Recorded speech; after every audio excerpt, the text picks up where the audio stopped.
Hey guys, so one of the things that you want to do with your irrigation system, especially in the summertime, but this goes for year round, is to water deep enough to go past your roots. And I know it can be difficult if you don't have enough soil. This is why we say you need at least 6 inches of soil for your lawn, and the deeper the better. So if you've got 12 or 14 inches, that's even better. So when you irrigate your lawn, you want to make sure you're watering enough, which this may be broken up into cycles in that same day, but you need to be able to soak that water down past the root system. So if your roots are sitting at 3 or 4 inches, you want to make sure that irrigation cycle waters down past that. What that'll do, those roots will actually chase down and follow that water down, and you end up with a healthier, stronger root system. And with deep roots, you can actually withstand the summer heat a lot better. If you're not watering enough, if your irrigation is watering for 10 minutes and it really needs to be set for 45 minutes on a certain zone, this all depends on the type of hedge you have and the way it's laid out. But if you just water just a small amount and that water only penetrates half an inch to an inch, well, those roots are actually going to learn to grow to that depth. There's no reason for them to go down deep because all the water's up here. So as soon as that moisture, which is now more exposed to the heat and the sun, that moisture in there will evaporate and be used up a lot quicker, and your grass plant will start showing heat stress really quick. This could be a day or two. And so if you water down deep, and you do this all year round where you keep those roots down deep, you could get a lot better heat tolerance and drought tolerance by doing that. So when people say water deep and infrequent, it's kind of what they're talking about. You don't want these roots to learn to be shallow and just stay up in here because it's not healthy. You want them to be able to drive deep. That's why we want that deep soil. If you've got 2 inches of soil and then everything below that is rock, then the water can only get down to about 2 inches, and that's as far it's going to get. The heat will actually heat up that, the sun in the summertime will actually heat up that rock and cause that evaporation loss to happen even faster. So you want to make sure to build that soil up, whether you do top dressing over the years or actually remove the rock or remove the topsoil and add the correct depth and then resod on top of it. Now, I can't sit here and say how long you need to run your irrigation because every zone in your lawn is going to be different. It really varies by the types of hedge you have, by the layout of the system, and whether you're on a slope, whether you're in shade, what soil you have.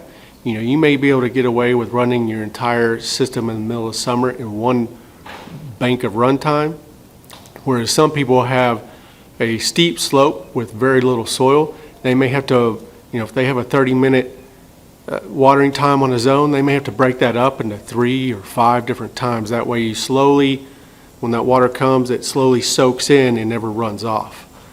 And that's kind of the idea around it. When people call in and be like, how long do I run it? Well, you actually need make sure it's a licensed irrigator. In Texas, you have to have a licensed irrigator on your property. You cannot pay a non-licensed irrigator to do anything with your irrigation system. So make sure they are licensed and they can go through your system and adjust to the proper run times. And your run times will vary by season. So I always recommend having an irrigator come out, or yourself just go to your controller quarterly by the season. So in the summertime, you need a whole lot more watering time than you do in the fall versus the winter and the spring. So it kind of adjusts as you go through. You still want that irrigation running in the winter if we're not getting rain. I always say about every 2 weeks, if there hasn't been rain, you want to get a little bit of water down in there. Just because your grass is dormant doesn't mean it is dead. The crown of that plant's still alive. It will still use a little bit of water to keep the hydration in that plant, and it will help protect it against if we have a really harsh cold front kind of come through, give us another snow apocalypse or a real hard freeze. It'll protect it, and the people who do irrigate a little bit in the wintertime do have a lot healthier grass in the springtime. You can clearly see it. But again, don't overwater. But the Overwatering will actually kill quicker than underwatering. But the once a week watering, if you're lucky and have twice a week watering, that's perfect. Once a week you can get by. In the August 100-degree heat, you will show signs of stress even at once a week, but we want to do everything we can to mitigate that stress. There are a lot of tools out there. Irrigation is going to be your number one factor. You want to make sure you're watering correctly, and there's not a one-size-fit-all. If somebody tells you, oh, set all your, summertime, set them all for 20 minutes to run, that is incorrect. You can have rotors that may need to run, 30 to 45 minutes. You may have a head called an MP rotor, which may be 45 minutes to an hour or even longer. If you have drip zones, that drip, depending on the type they put in, could be 30 minutes, it could be 2-hour runtime. It just really depends on what's in there, your plants you have, the type of, the slope that you have in the soil. There's a lot of factors that go into that. Just make sure you have somebody knowledgeable that can help you set that up. If y'all have any questions, let us know. Thanks a lot.